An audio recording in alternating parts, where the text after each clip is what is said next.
This week is week 2 of a 5-part series based on Jesus' parable of the Good Samaritan. Last week we read the parable and we talked about what it means generally to be a Good Samaritan in the world. And so for the next few weeks we're going to be looking at what does it mean to be a Good Samaritan in terms of justice? What does it mean to be a Good Samaritan to the poor? And then finally, what does it mean to be a Good Samaritan to our planet? This week, we look at what does it mean to be a Good Samaritan to those that are sick? And how can we be a healing presence in this world?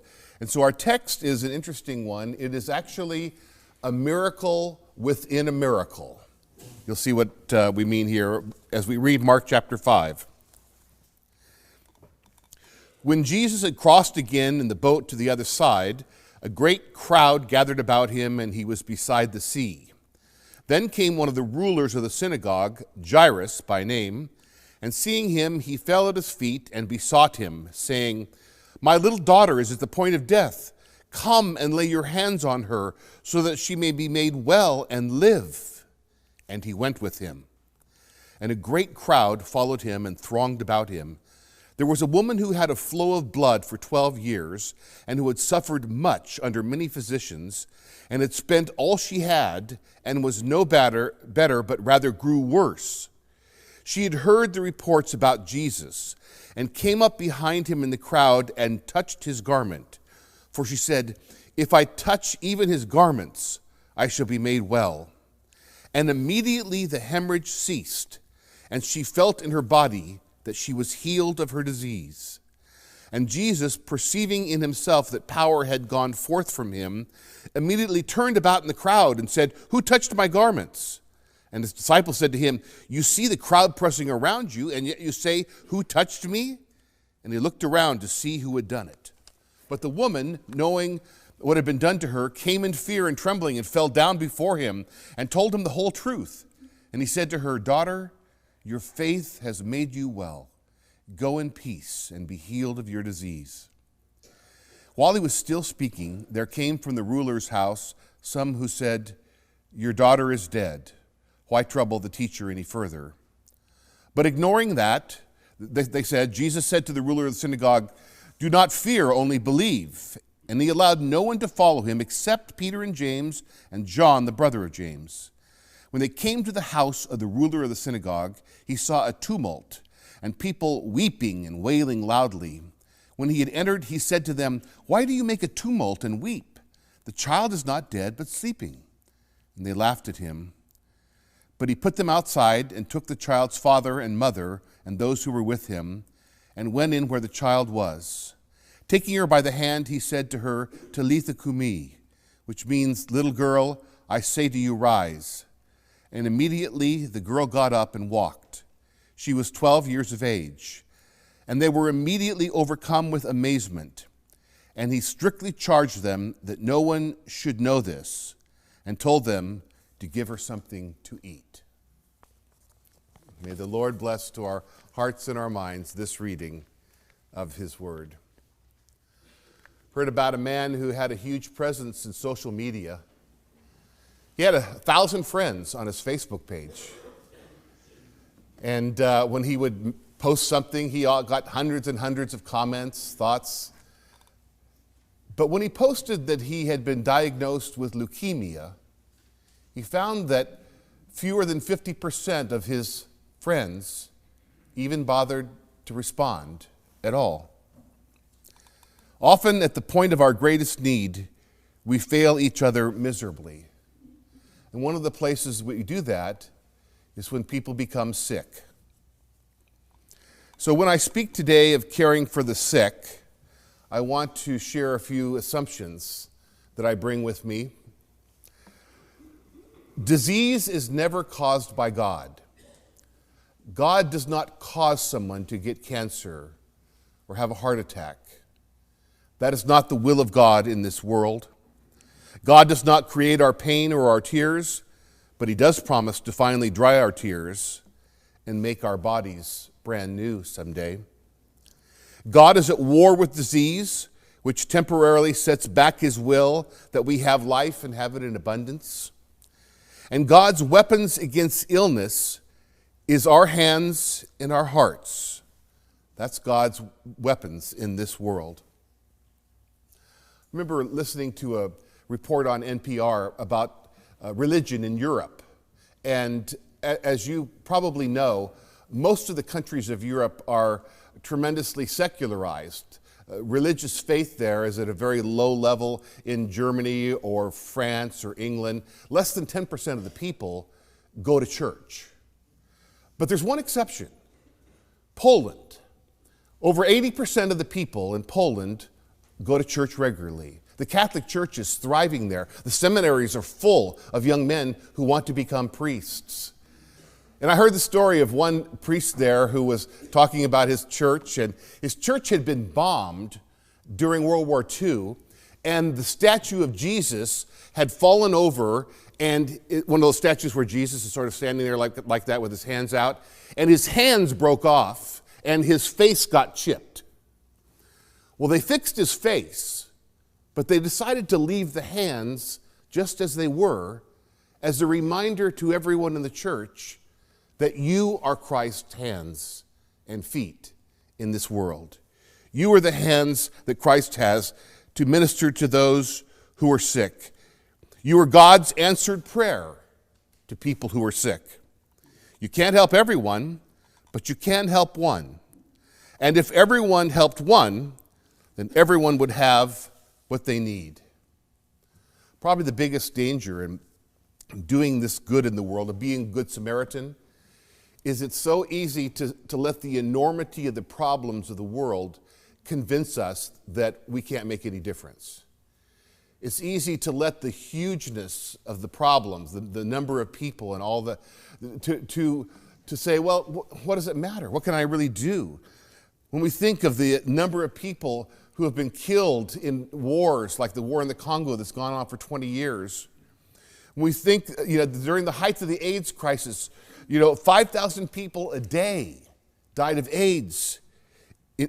That's amazing. When we think that still to this day, over 10,000 children die every day of preventable diseases, malaria, tuberculosis, and diarrhea. Diarrhea is the third highest cause of death in children. How many people here have had diarrhea? Can we see the hands? Some of you are lying. We didn't die. We didn't die from it. And the fact is, there is an oral hydration treatment which costs less than $1 that can save a child's life if they have diarrhea. It's available. It's out there. But there are so many that sometimes it's easy to get overwhelmed and to feel that we can't do it. But on every human being, there is a price tag on their forehead. And that price was put there by God. And it says priceless. And that means we can never afford to be overwhelmed. Dr. Francis Collins is he was the head of the Human Genome Project. He's a medical doctor, scientist. And he's also a Christian. He attends a Presbyterian church. And he went with his church on a mission trip to Nigeria. And he was working there as a doctor, as a volunteer doctor, in a terribly rundown hospital. They didn't have the right supply, the medicines, all that kind of stuff. It was a very discouraging kind of a place, and he was getting very depressed, he felt, and feeling like they weren't getting anywhere, and wondering why he was there, really. And one of the men that he was seeing, one of his patients, somehow sensed that feeling in Dr. Collins. And he asked him the question. He said, "I bet you're wondering why you're here." And Francis Collins said, "Yes, that's exactly what I've been wondering. Why am I here?" And the man smiled and he said, "You're here for me. You're here for me." And somehow just that one person saying that one thing changed the way that he felt about being there and what he was doing, and made the trip, that long trip, worth the distance. Last week I shared with you the words of Helen Keller. She said, "I am only one, but I am one. I cannot do everything, but I can do something. and I will not let the thing I cannot do prevent me from doing the thing that I can do. Let's talk a little bit about some tips as to what we can do when we're trying to help people who are sick. I've collected a few suggestions here that people who are professionals in this know. They suggest, for example, when you visit a person who's sick, don't ask, "How are you?" Because the answer is, "Not good, I'm sick." It's better to ask something like, "How's the day today? How's that going?" It's okay for you to say that you don't know what to say, to admit that you don't know what to say. You're just there because I love you and want to encourage you, and I'm not sure what to say with this news that you have given me. Remember, silence is golden. Trust it, don't kill it. Oftentimes, just coming in and sitting down in a chair by a person who is sick, that silence presence is often the most important and meaningful gift that you can give, even more important than words. When it comes to visiting the sick, like a good speech, be sincere, be brief, and be gone. You communicate a lot to a sleeping patient by leaving a note, just as much as if you talked to them. Leaving a note shows that you came and you cared. Don't give advice. The fact that your uncle had the same problem doesn't really mean anything. You're not there to cheer people up, but to be present. Never say, "I know exactly how you feel," because we don't really. We can never really know exactly how another person feels. Remember the book of Job, when the terrible suffering came into his life. His friends came, and for a week they were great. They just were with him. They hung out with him. But then the silence was too uncomfortable, and they became theologians and therapists. And that is when they ceased to be a comfort and became a case study for poor pastoral care.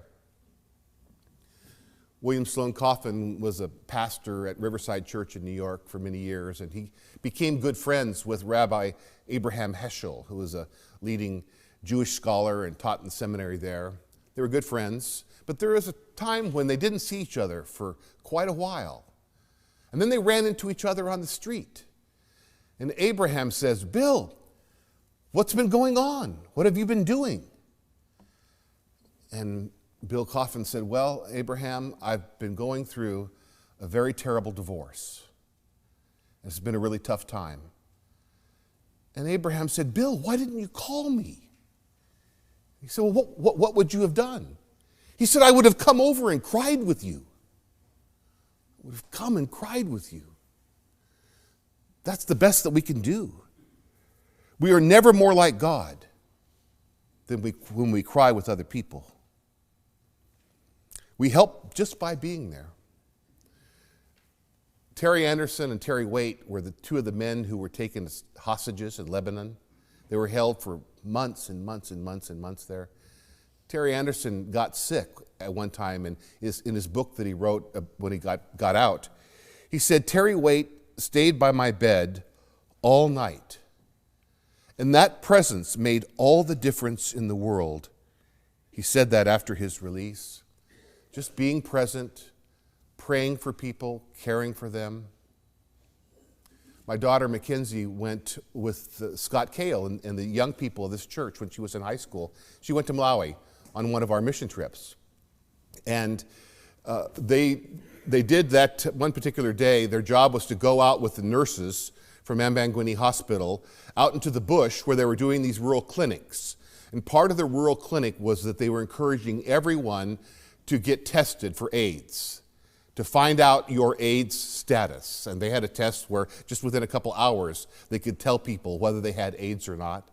And that day, Mackenzie and a couple of the other kids were there helping the nurses. They tested 20 women in the clinic that day. And at the end of the day, they found out that one of them, number 13, was positive, HIV positive. And they had to bring her into the van, and the nurses sat down with her and explained to her the situation. Mackenzie said, "Dad, that night, when we had our little session with Scott and we talked about the day and debriefed and did our little Bible study and prayer time, Every one of us prayed for number 13. God help number 13 be with her. When we lift up other people in prayer, we are doing a holy thing. And it's part of our job in this world to be people of prayer. You know, when you go to the hospital in Africa, did you know that you have to take caregivers with you? One or even more caregivers, because hospitals in Africa don't serve food. So there's a building called the Caregiver's Hut, which is an outside building where they have fires, where they make the food, and they take it to the loved one. So in an African hospital, between every bed are people sitting on the floor. They're the caregivers.